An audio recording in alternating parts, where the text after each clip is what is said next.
¿Qué tal? Muy buenas noches, amigos y amigas televidentes. Gracias por sintonizarnos. Hoy es martes 26 de marzo de 2019. Recuerden que este programa se está transmitiendo en vivo a través de la fanpage de Sin Su Permiso y de Canal 33. Alberto Enríquez, subsecretario técnico de Planificación de la Presidencia de la República, y Rodrigo Bravo, abogado de la División Jurídica y Asuntos Institucionales de la Dirección Nacional del Servicio Civil de Chile, nos acompañan esta noche en el set de Sin Su Permiso. Haremos enlace también desde la sala VIP de Canal 33. Tenemos a Danilo Flores, director de Relaciones Laborales de la Secretaría Técnica, y con los tres hablaremos de algo muy importante para el país, y es sobre el proyecto de ley del servicio público que forma parte de la agenda del Foro sobre Empleo Público y Derechos Laborales que la Secretaría Técnica y de Planificación realizará mañana. Para iniciar, saludo a Ana Giral. Lorena Mendoza no nos podrá acompañar esta noche. Buenas noches, Ana, bienvenida. Buenas noches. Buenas noches, licenciado. Buenas noches. Gracias por acompañarnos. Quisiéramos comenzar un poco explicándole a la población, poniendo sobre la mesa por qué es tan importante una ley de servicio público y qué es lo que garantiza, por qué la población debe conocer acerca de esta ley que se está tratando de introducir. Bueno, primero agradecer la invitación. Aquí estamos con su permiso. Y bueno, yo sí creo que es un tema de absoluta relevancia para el país, para el Estado y por supuesto para la ciudadanía, y que en ese sentido espacios como este son importantes precisamente para ir dando a conocer, pero sobre todo abriendo espacios de diálogo y de debate con la ciudadanía.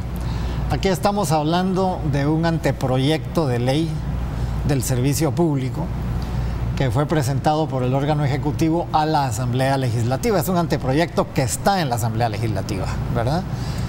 Y esta iniciativa en realidad es una iniciativa que inició en la administración pasada. Yo creo que en primer lugar hay que decir que nosotros cuando llegamos al gobierno colocamos como un punto central de agenda la necesidad de transformar el Estado salvadoreño y en particular el órgano ejecutivo salvadoreño. ¿Por qué?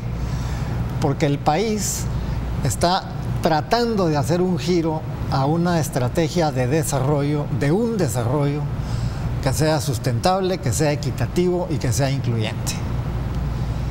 Y el Estado salvadoreño que heredamos nosotros no fue diseñado para eso, por las razones históricas que sean y que no es el tema del debate hoy, pero si nosotros queremos un desarrollo que incluya a la población entera, que reduzca las brechas de desigualdad y de pobreza que existen en el país, que fortalezca la democracia, nosotros tenemos que poner el Estado en función de ese desarrollo. El Estado es un instrumento, el Estado es un medio para el desarrollo. Subsecretario, pero queda un mes, sí, 2 meses para que termine este gobierno. ¿No es algo tarde hacer esa iniciativa? Ahorita. No, a ver, la iniciativa nosotros la empezamos prácticamente desde que llegamos. Nosotros encontramos... Hace 10 años. No, hace 5. Hace 5 años. Habla de este, años. Porque usted es funcionario de este gobierno. Yo soy funcionario de este gobierno. Del presidente Sánchez Serén. Y la Secretaría Técnica y de Planificación, ahora con el de Planificación es también de este gobierno, antes era simplemente Secretaría Técnica, justamente porque cambiamos el rol de la Secretaría y uno de los ejes es coordinar el proceso de transformación del órgano ejecutivo. Bueno, la administración pasada empezó justamente a construir un anteproyecto de ley que entonces se llamaba de la función pública. La de ahora se llama servicio público. Y pero nosotros, es lo mismo al final. Sí, y nosotros encontramos eso y simplemente partimos de ese esfuerzo que ya se había hecho y justamente identificamos algunos puntos que nos parecían críticos e iniciamos un proceso también de consulta y de intercambio con distintos sectores de la población salvadoreña. ¿Cuáles fueron los puntos que ustedes encontraron, y sumo a la conversación a Danilo Flores, que está en la sala VIP, que ustedes encontraron que les hace crear este anteproyecto de ley? tan discrecional, tan de dedo, tan de compadrazgo, tan de amigos ha sido el nombramiento de funcionarios públicos como para que ahorita se esté hablando de una ley del servicio público? Bueno, nosotros lo que encontramos es que justamente frente a una demanda de la ciudadanía, no solo de mejores servicios públicos y más oportunos, sino también de una mejor protección de los derechos de la ciudadanía y de que el gobierno asuma el liderazgo del desarrollo del país, encontramos una administración pública que no está a la altura, de ese desafío. ¿Por qué no está a la altura de ese desafío? Porque las reglas del juego que establecen la ley del servicio civil de los años 60, que es incluso preconstitucional, ¿verdad?, está totalmente obsoleta. Entonces, en este país nosotros no tenemos un proceso de profesionalización permanente de los servidores y las servidoras públicas. Por lo tanto, la entrada al gobierno no es una entrada que se base en el mérito y la competencia de cada persona que ingresa, sino que se basa en otra serie de criterios. En nuestra amistad, en la amistad, en el compadrazgo, en que somos del mismo partido político, etcétera. Sí, licenciado Danilo Flores está al aire. Danilo, tomando como referencia lo que hablaba el subsecretario, ¿se entendería que esta ley corrige esto? Ese es el propósito. Como mencionaba Alberto, bueno, nosotros hicimos un diagnóstico en el que se identificaron varios tipos de discrecionalidades. Uno es el que ya mencionaban ustedes, las discrecionalidades que han existido a la hora de ingresar a la administración pública, pero también ha existido discrecionalidad en las evaluaciones del desempeño que se han venido realizando, por ejemplo, con mucha subjetividad. Ha habido discrecionalidad a la hora de clasificar los puestos de trabajo, y esa dispersión que existe ha impedido, por ejemplo, que se cuenten con las herramientas para poder estructurar una adecuada política salarial, por mencionar algo. Entonces ha habido también discrecionalidad en las asignaciones de las remuneraciones, por mencionar algunos ejemplos. Y ese son el tipo de situaciones que precisamente la ley de servicio público pretende atacar. La discrecionalidad se termina entonces. Esa es la apuesta, que contemos con herramientas que nos ayuden a profesionalizar eso, a tecnificarlo, a que hayan dinámicas y procedimientos que ayuden a ir superando ese estado de cosas que tenemos en el país. Yo tengo una pregunta. Si en este estudio que ustedes realizaron, licenciado Flores, pudieron sacar algún porcentaje o algún indicador que me dijera a mí si tanto porcentaje de los empleados públicos en XY institución fueron contratados debido a su idoneidad o debido a su meritocracia, o puramente debido a compadrazgos, a nepotismo. No sé si tienen algún dato, o si el dato lo tienen globalmente. ¿Qué porcentaje de los empleados públicos, que esto obviamente se viene arrastrando de gestiones pasadas, está por idoneidad, y qué porcentaje está por discrecionalidad?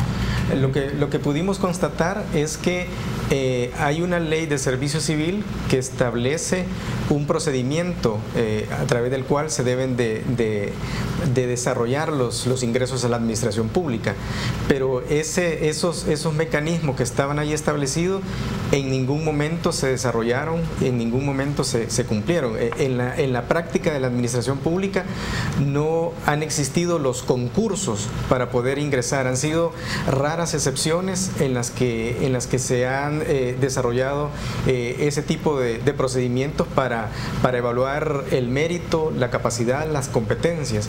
Ese es, digamos, como lo que nosotros encontramos. Datos sobre la cantidad, eso no tuvimos los elementos para poder establecerlos. Corríjame si me equivoco. En el sector público hay 178.836 empleados. ¿Es así? Aproximadamente, sí.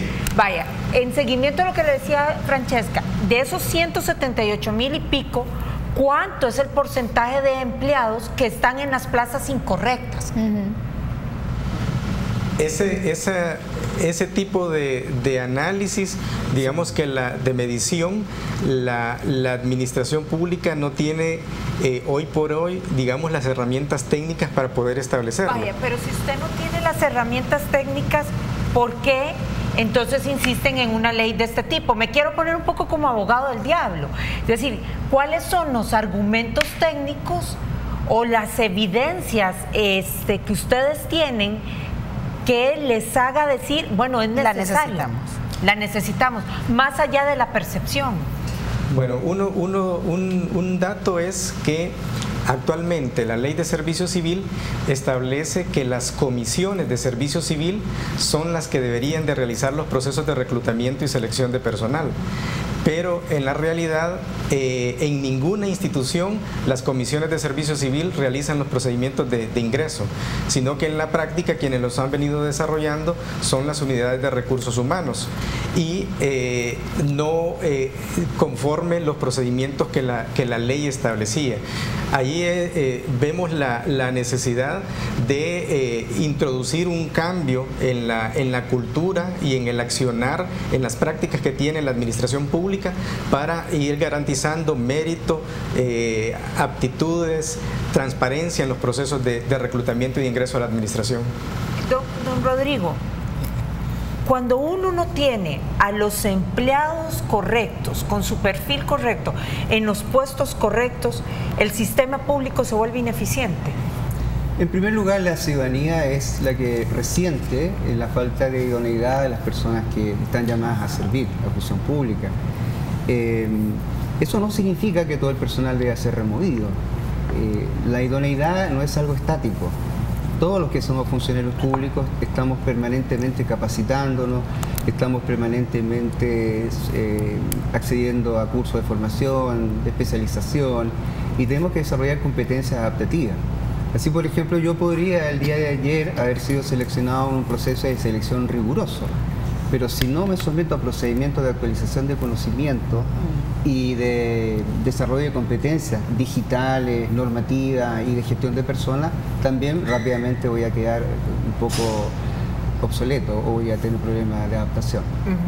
¿Qué opinan, y va para el subsecretario y también para Danilo, que esa frase, la ley, abro comillas, la ley atenta contra la estabilidad laboral, han dicho los sindicatos de los servicios del servicio público? Bueno, es absolutamente lo contrario. ¿Por qué? O sea, esta ley es una ley, y Danilo puede precisar mucho más, él es el especialista en estos temas, pero esta ley, como uno de sus objetivos, precisamente busca garantizar la estabilidad laboral de los trabajadores.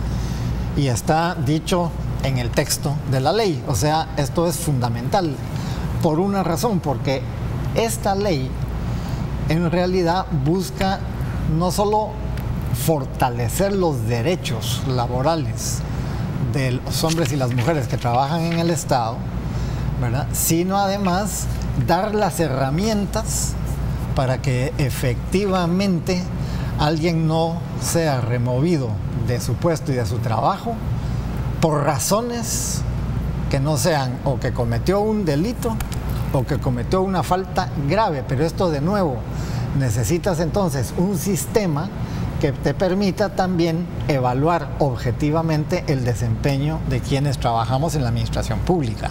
Pero Danilo, ¿qué va a pasar una vez aplicada esta ley? Esta ley tendría un efecto retroactivo en función de revisar cómo está la planilla de las instituciones de Estado y ver si la secretaria está en el puesto de secretaria o el ordenanza está fungiendo como abogado. Me estoy yendo a los extremos, o dejan así las cosas y se aplica a futuro.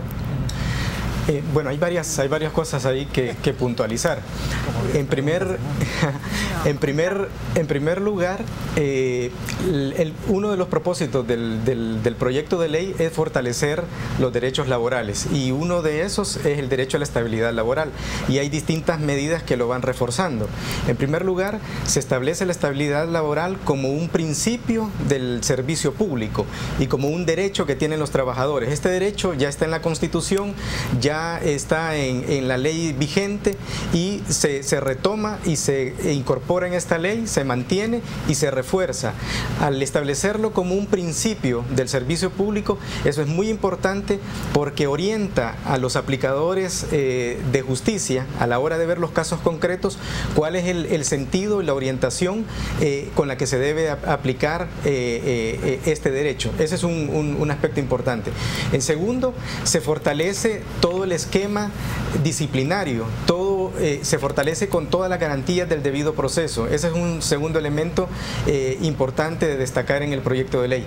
El tercero es que se incorporan también mecanismos novedosos, como el denominado acción de tutela de derechos fundamentales, que es un mecanismo para proteger a los trabajadores frente a una destitución arbitraria. Y de la acción de tutela puede ampliar Rodrigo, porque su ponencia precisamente el día de mañana tiene que ver con explicar la experiencia que también se ha dado en Chile en ese ámbito. Pero entonces los sindicatos no tienen argumentos o no tienen... ¿Por qué temer? ¿Por qué temer? Absolutamente. Y otra medida que también se establece en el proyecto es que en la actualidad todo el personal que ya labora para el Estado no tiene la culpa de haber entrado sin que se hayan, digamos, observado el mérito y todas las características que debe tener un... Pero ¿qué va a pasar con esa gente? O sea, no tienen la culpa, pero no están cumpliendo... la labor, están en el puesto. No están en el puesto, exacto. Sí, pero esa gente, al haber entrado a la administración pública, al ser servidores públicos, ostentan el derecho a la estabilidad laboral, y ese derecho no se puede afectar salvo por las causas que legalmente se establezcan y siguiendo el procedimiento que establece la ley. Entonces, ese es un aspecto que se refuerza sobremanera en el proyecto de ley. Todas esas personas que ya laboran para la administración pública, pero que sus competencias, digamos, están por debajo de lo esperado, tienen que entrar en un proceso de formación, de capacitación, para poder ir cerrando esas brechas del desempeño. Y además tiene que instaurarse un mecanismo de evaluación del desempeño que ayude y sirva para ir superando esas deficiencias que se encuentran. Obviamente, si las personas en el desempeño de su cargo cometen faltas, ahí está también todo el instrumental para poder desvincularlo siguiendo el procedimiento que establezca la ley. Sí, gracias. A mí me queda como la duda, tal vez Rodrigo nos puede explicar, al momento que ustedes implementaron esta ley en Chile, se dieron despidos masivos, ¿cómo se niveló a los trabajadores? Porque obviamente hay muchísimos que no están al nivel que correspondía el puesto, imagino yo. En Chile, como en otros países, se utilizaron escenarios de transición con etapas. Por lo tanto, todas las personas que en Chile, cuando se implementó el servicio civil y la ley del servicio civil, todas las personas que estaban en sus puestos de trabajo no fueron removidos. Lo que pasa es que para efectos de promoción se establecieron requisitos nuevos. Así, por ejemplo, si uno dentro de una organización quería ascender a un puesto de mayor responsabilidad o de mejores posibilidades de desarrollo, tenía que someterse a normas de concursabilidad distintas. Así, por ejemplo, en Chile, a partir del año 2003, que es cuando comienza la nueva ley de servicio civil, ya no se puede utilizar el argumento de la antigüedad en un puesto para ascender en la institución. Se opta por concursos donde se prueba el mérito y la idoneidad. Por lo tanto, más importante que la antigüedad es la capacidad que uno tiene para adaptarse a los nuevos desafíos. Por lo tanto, un requisito para ser promovido en Chile en la administración central es haber aprobado cursos de capacitación pertinente, por ejemplo.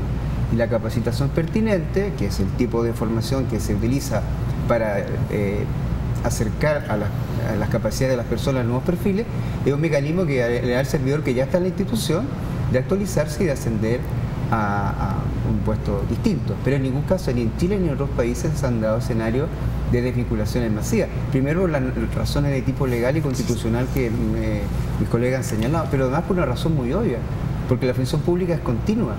Y si las personas se dan masivamente, hay montones de servicios que van a quedar desatendidos, y eso no es posible. Aquí dice Rafael Zavala, Dice, es complicado creer que la ley tenga tantos beneficios cuando todos los sindicatos del sector público están en contra de la misma. ¿Acaso los sindicatos buscan perjudicar a los empleados que representan? ¿O nuevamente es una ley buscando el recorte de empleados públicos? A ver, yo aquí le diría al televidente, en primer lugar, lo invito a que lea el texto de la ley. Yo creo que lo primero que tenemos que hacer, como en cualquier país democrático, efectivamente es debatir. Lo que hay es un anteproyecto de ley que está sometido a debate de la Asamblea Legislativa. Entonces, en primer lugar, si queremos hacer un debate que de verdad vaya a los argumentos, a las razones de la ley, yo invito a él, pero invito a todos los sindicalistas del país a leer y a conocer el anteproyecto de ley. Les van a llegar mañana, ojo. Los esperamos y los invitamos a todos. Los hemos invitado. O sea, están todos invitados e invitadas. En segundo lugar, no es cierto que todos los sindicatos públicos están en contra de la ley. Esa es otra afirmación que no es cierta. Son pequeños grupos de dirigentes sindicales que efectivamente han levantado una oposición o desconociendo el texto de la ley, ¿verdad? Que nos parece gravísimo si es así en dirigentes sindicales o por otro tipo de intereses o intenciones. Entonces nosotros sí consideramos, y por eso creemos que es la Asamblea Legislativa, es el Parlamento, el lugar idóneo para abrir no solo una discusión entre los diputados, sino una discusión de la sociedad y con la sociedad, como hace la Asamblea Legislativa cuando va a someter una ley. Entonces lo que estamos invitando nosotros es a la reflexión, al debate. Hemos ofrecido un insumo, puede haber otras propuestas, pero lo que pedimos es efectivamente que lo hagamos con argumentos. Y sí, efectivamente, esta ley es así de beneficiosa como estamos diciendo. Ha sido incluso revisada por otros países a quienes hemos pedido. Colombia es un caso, Chile otro caso, Costa Rica otro caso, donde hemos pedido opinión, ¿verdad? La OIT la ha leído desde el punto de vista de los derechos sindicales. Y usted como abogado de la División Jurídica y Asuntos Institucionales de la Dirección Nacional del Servicio Civil de Chile, ¿qué piensa de esta ley? Es una ley que se parece mucho a la ley chilena y ya hemos visto muchas veces que cuando se copia mucho la experiencia chilena, muchas veces no nos va tan bien. Nosotros tuvimos la oportunidad de revisar el proyecto de ley y es un proyecto bastante moderno y tiene algunas instituciones que incluso son más avanzadas de lo que hoy día existe en Chile. Así, por ejemplo, en Chile existen muchos tribunales que resuelven los problemas o conflictos entre los particulares y el Estado. Me refiero a temas ambientales, temas de contratación pública, temas aduaneros, temas tributarios. Sin embargo, en Chile no existe un tribunal de servicio público. Por lo tanto, todavía está en debate, con jurisprudencia zigzagueante, si los juzgados del trabajo pueden o no conocer temas de tutela laboral en favor de los funcionarios públicos. Ese es un aspecto. Y en lo grueso, yo me atrevería a decir que es un proyecto que incorpora una cantidad impresionante de normas que se hacen cargo de los problemas de la gestión del empleo público a nivel universal o macro, incorpora todo lo que son las megatendencias, está acorde con los principios de instrumentos internacionales, por lo tanto yo observo que es una apuesta modernizadora muy potente. Quisiera pedirle a Danilo que me explique un punto que crea la ley, Danilo, y tenemos una gráfica y le pedimos también a producción que la meta. Es que esta ley crea una institución rectora, es así, ¿verdad, Danilo? Sí, es perfecto. Bueno, ahí vemos un gráfico que es de una información que ustedes nos han proporcionado. ¿Qué es esta institución? ¿De quién va a depender esta institución y qué va a hacer? Bueno, El Salvador es creo que es el único país de América Latina que no cuenta con una institución de este tipo. Por ejemplo, en toda Centroamérica existen direcciones generales de servicio civil, México tiene una Secretaría de la Función Pública, República Dominicana tiene un ministerio de la función pública. Países como Perú tienen una institución de naturaleza autónoma que se llama Servir, y ellos son los que ejercen rectoría en el tema del servicio público, y son los que emiten las normas, las políticas que deben de aplicarse de manera transversal en toda la administración pública. De hecho, Rodrigo, de Chile, trabaja en la Dirección de Servicio Civil de su país, y que ejercen esas funciones. En nuestro caso estamos planteando darle vida a una institución rectora, y como decía, la institución rectora sería la encargada de formular las políticas y de ejercer la rectoría en los temas de profesionalización. Pero para eso no está el Ministerio de Trabajo. Lo que ocurre es que el Ministerio de Trabajo, el artículo 2 del Código de Trabajo, dice que el Ministerio conoce de la relación que se da entre los privados. No se aplica para el sector público. Se aplica para el sector público, pero solo para las instituciones autónomas, y para las instituciones autónomas que tienen personal que no es contratado con presupuestos del Fondo General de la Nación, que no figuran en la ley de salario. Solo en esos casos el Ministerio de Trabajo tiene competencia respecto del sector público. Danilo, y ahora, actualmente quién vela por los derechos del funcionario público? No hay nadie. ¿Y entonces a quién acuden ellos? A nadie. ¿A los sindicatos? No, a los tribunales. Existe un tribunal de servicio civil que conoce de los casos disciplinarios. O sea, cuando hay faltas, entonces se conocen en el tribunal de servicio civil. Pero todo lo que tiene que ver con las herramientas técnicas para la gestión del personal, eso no es desarrollado en la actualidad por ninguna institución. Y Rodrigo, una institución rectora puede mediar en lo que se conoce como la negociaciones laborales, o sí, las negociaciones colectivas, que son las negociaciones laborales que son las más difíciles. Claro, cada país busca una solución normativa distinta. Ajá. En el caso de Chile no se encuentra la negociación colectiva reglada o formal a nivel del sector público. Se resuelve cada año, en diciembre, en mesas de trabajo entre el Ministerio del Trabajo, de Hacienda y las asociaciones o sindicatos de mayor representatividad.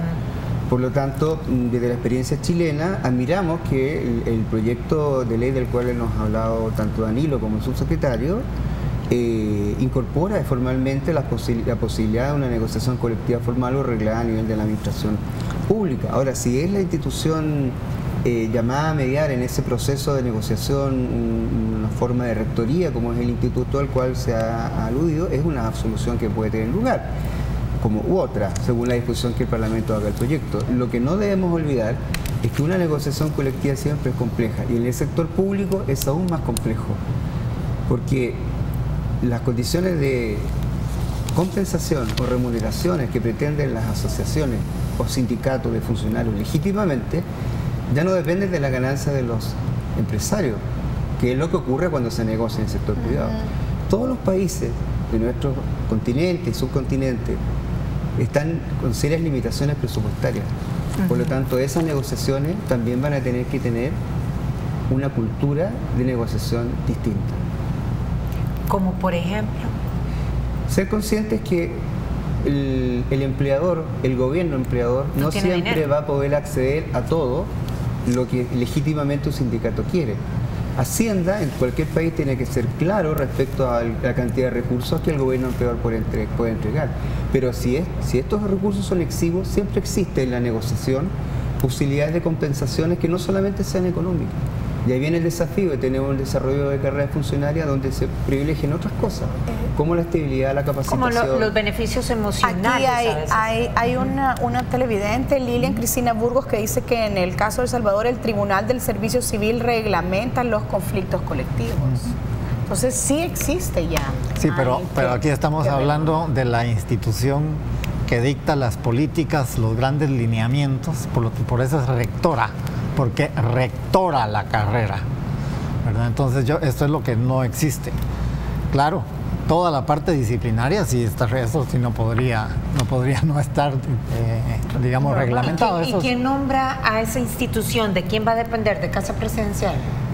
Esa institución, nosotros en la propuesta del anteproyecto es que se crea en el órgano ejecutivo, justamente. ¿Verdad? Que está creada igual que... ¿Va a ser autónoma? No, bueno, autónoma puede ser una figura. Nosotros no la proponemos autónomas después de ver las distintas experiencias en América Latina.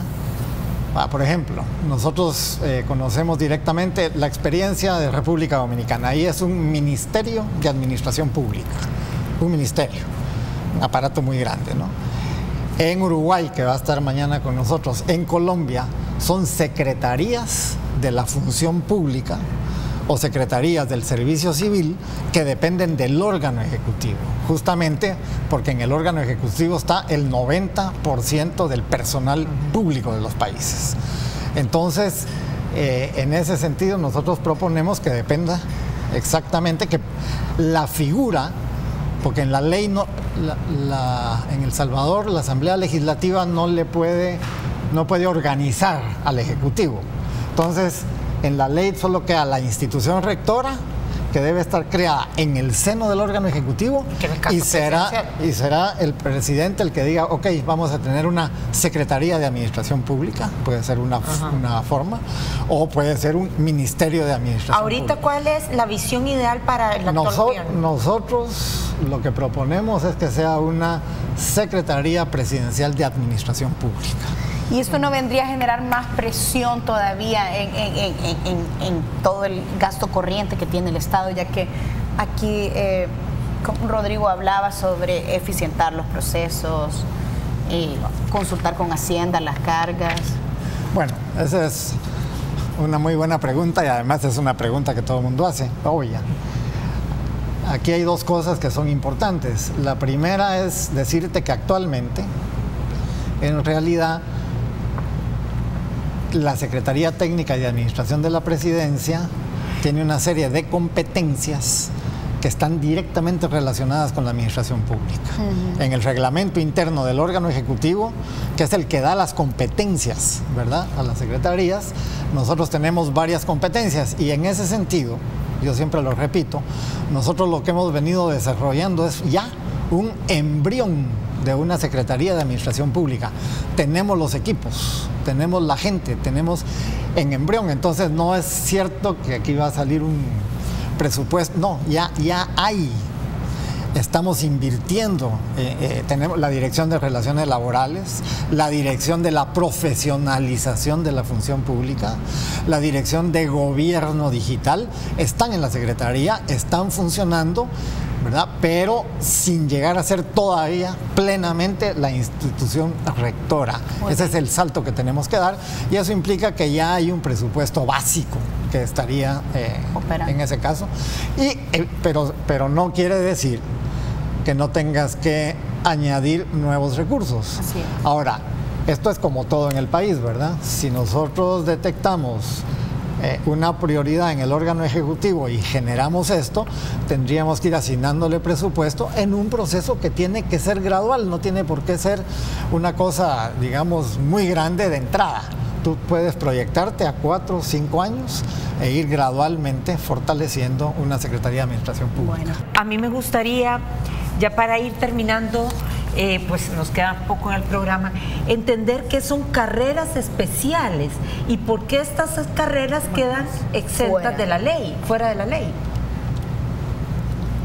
Estas carreras ya cuentan con una ley que desarrolla precisamente, estructuran y desarrollan esas carreras. ¿Cuáles son? Por ejemplo, la carrera policial, la carrera militar, la carrera municipal, hay una carrera fiscal, hay una carrera diplomática, hay una carrera que tienen los procuradores generales. 7, 8.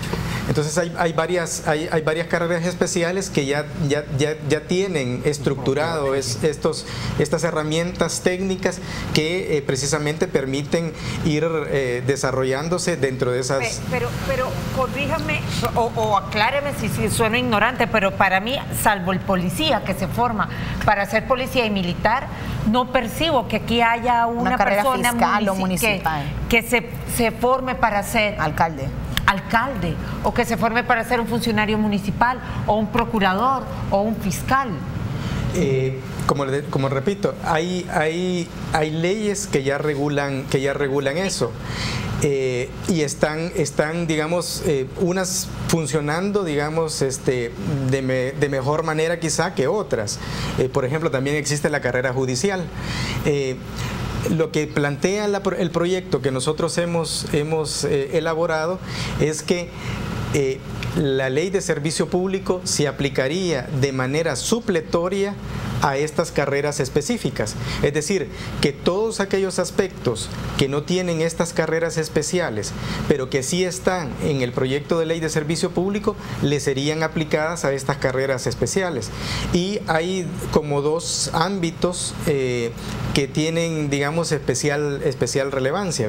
Uno es el aspecto de la tutela de derechos fundamentales, que eso es algo novedoso que está en el proyecto de ley de servicio público y que no tienen las otras, y que perfectamente podrían aplicarse de manera supletoria, así como también toda la parte del derecho colectivo. Rápidamente, ¿qué significa esto de la tutela? Eso se lo puede explicar de mejor manera Rodrigo, que es quien mañana va precisamente a disertar sobre ese punto.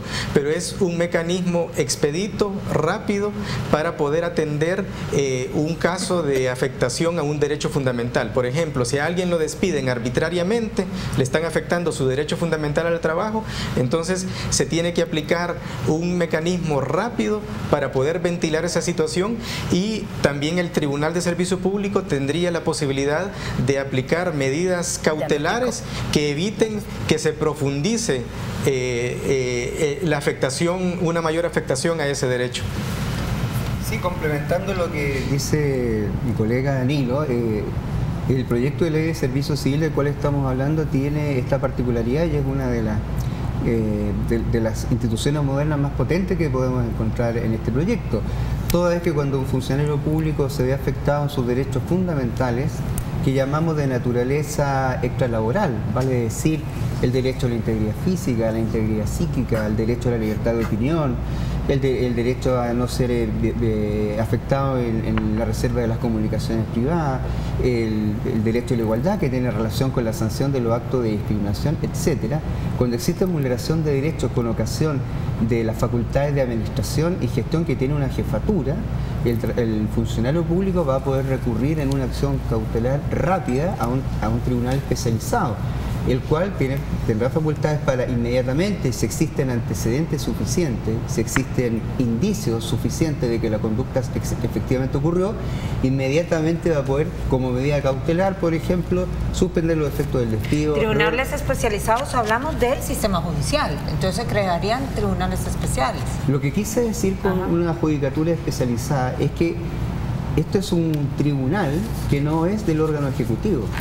Es un tribunal que tiene facultades para hacer cumplir sus resoluciones rápidamente con el auxilio de la fuerza pública si es necesario, pero respecto a las medidas cautelares, cuando se ordena a una jefatura reincorporar a un trabajador, ordenando que se le remunere aquel tiempo que indebidamente estuvo separado, es una medida cautelar que no admite recursos.